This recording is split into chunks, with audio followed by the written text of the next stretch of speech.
تنظيم، نتكلم عن تنظيم إخوان، ما أتكلم عن يا جماعة الخير. لماذا؟ يقول أحد يعني الكتاب المشهورين، يقول الطاغية كثيرا ما يستخدم الدين، وإذا أتيت تنتقده قال لك أنت تنتقد الشعب وتنتقد الدولة.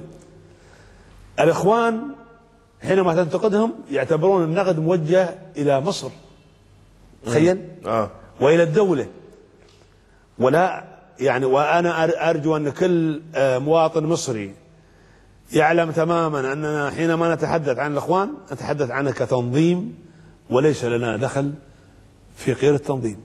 تمام. والنقطة دي مهمة ست الفريق، لأن أنا أعتقد أن المصريين اللي قاعدين بيتابعوا الحوار ده فخلي أكلمك، محتاجين يعرفوا موقفك إيه من المصريين ومن الناس اللي بتيجي تشتغل هنا. لا أولا وليه بيبقى فيه بعض لما بتحصل أزمات سياسية الناس، خليني أقول لك بكل الصراحة، يعني ممكن يكونوا بيتحسسوا شوية من أن يقول لك أن حكومة الإمارات بتتشدد معانا في الإجراءات بتاعت الوظائف، في التأشيرات، بسبب أمور لا ذنب لنا فيها.